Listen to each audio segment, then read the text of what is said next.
Hello everybody, welcome to Falcon computer academy. मैं हूं केवल विजय और मैं आज आपको कोरोडा X6 में लेक्चर 19 पढ़ाने जा रहा हूं। आज हम बात करेंगे 3D क्यूब के बारे में कि 3D क्यूब किस तरह से क्रिएट कर सकते हैं, उसका मल्टीपल यूज़ आपने किस तरह से करना है, उसके अंदर आपने टेक्स्ट को किस तरह से एडजस्ट करना है।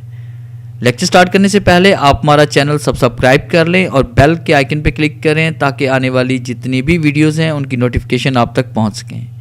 स्टार्ट करते हैं आज का लेक्चर। सबसे पहले आपने रेक्टेंगल पे क्लिक करना है और कंट्रोल का बटन प्रेस करना है, फिर क्लिक करते हुए आपने एक रेक्टेंगल ड्रॉ करना है।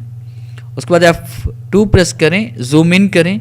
आप देखिए आपके पास यहाँ पे सिलेक्शन पॉइंट्स हैं, यहाँ पे जितने भी हैं, तो हमने इस पे रोटेशन पॉइंट लेके आना है। तो जैसे दोबारा क्लिक करेंगे तो ये देखिए रोटेशन पॉइंट आपके पास यहाँ पे शो हो जाएंगे। एक बार क्लिक करेंगे तो क्या होगा, सिलेक्शन पॉइंट आएंगे, दूसरी मतलब जैसे क्लिक करेंगे तो रोटेशन पॉइंट आ जाएंगे। आप यहाँ पे क्लिक करें, क्लिक करने के बाद इसको थोड़ा सा इस तरह से आप तिरछा कर लें। फिर आप यहाँ पे क्लिक करें, क्लिक करने के बाद दोबारा रोटेशन पॉइंट से आप सिलेक्शन पॉइंट में आ जाएंगे। यहाँ पे आप क्लिक करें सेंटर में और कंट्रोल प्रेस करें और उसे दूसरी तरफ इसे मूव कर दें। और उसके बाद देखिए ब्लू कलर की लाइन आपको नजर आ रही है। यहाँ पे जैसे राइट क्लिक करेंगे तो क्या होगा, इसकी एक कॉपी क्रिएट हो जाएगी। F3 प्रेस करते हैं, फिर इसके बाद आपने F2 प्रेस करना है करीब लाने के लिए। अब आपने फ्री हैंड टूल पे क्लिक करना है और यहाँ पे हम क्लिक करेंगे इस पॉइंट पे। देखिए हम जैसे यहाँ पे कर्सर लेके आ रहे हैं तो ऊपर लिखा रहा है नोड।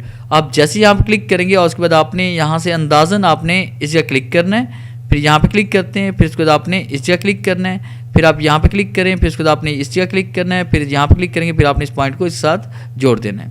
उसके बाद आपने डबल क्लिक करना है। अब इसको आपने एडजस्ट करना है कि आप किस तरह से इसे डिज़ाइन करना चाहते हैं। ये देखिए हम यहाँ पे से लेके आ रहे हैं ये। अब उसके बाद हमने क्या किया, इसमें कोई भी कलर इसमें फिल कर लेते हैं। जैसे मैंने यहाँ पे ये कलर फिल कर लिया, उसके बाद मैंने यहाँ पे क्लिक किया, ये वाला कलर फिल कर लिया, उसके बाद मैंने यहाँ पे क्लिक किया, ये वाला कलर इसमें फिल कर लिया।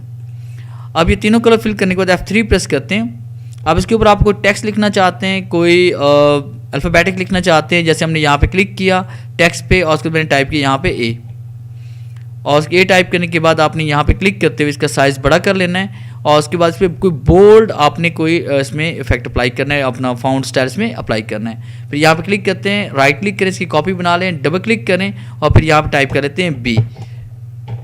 और बी टाइप करने के बाद फिर आपने यहाँ पे क्लिक करना है, राइट क्लिक, इसकी कॉपी क्रिएट कर लेते हैं, फिर डबल क्लिक करते हैं, इसको हम सेलेक्ट करेंगे, यहाँ पे टाइप कर लेते हैं सी।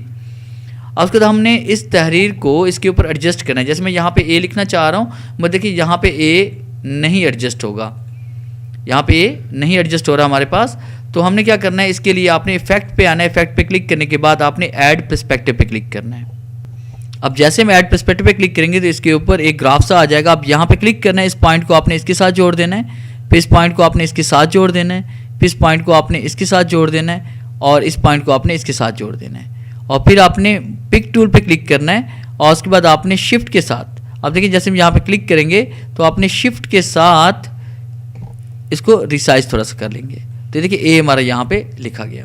अब उसके बाद हम यहाँ पे क्लिक करते हैं, क्लिक करने के बाद आपने यहाँ पे वाइट कलर दे दिया और उसके बाद इसको भी हमने यहाँ पे इफेक्ट पे क्लिक करना है, ऐड पर्सपेक्टिव पे लेके आना है। इसको भी ऐसे एडजस्ट करेंगे, इसको इस पॉइंट के साथ जोड़ दें, इसको इस पॉइंट के साथ लेके आते हैं, इसको इस पॉइंट के साथ हम लेके आते हैं और फिर उसके बाद हमने इसको इस पॉइंट के साथ जोड़ देना है। फिर उसके बाद आपने क्लिक करना है किसी भी कॉर्नर पे और शिफ्ट प्रेस करते हुए इसको थोड़ा सा रिसाइज कर लेंगे। फिर आप यहाँ पे क्लिक करें, इसको हम यहाँ पे एडजस्ट कर लें।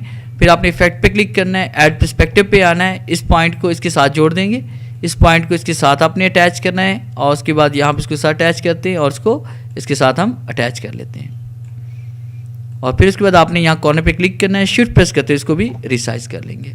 तो इस तरह देखिए हम 3D क्यूब क्रिएट कर सकते हैं। और अगर आप एक से ज़्यादा क्रिएट करना चाहते हैं तो फिर आपने इसको रिसाइज करना है। रिसाइज करने के बाद आपने यहाँ पे क्लिक करना है, कंट्रोल प्रेस करना है, इसको उठाकर आप इसकी एक कॉपी क्रिएट कर लेंगे। फिर आपने कीबोर्ड से कंट्रोल आर प्रेस करें ताकि ये रिपीट होता रहे।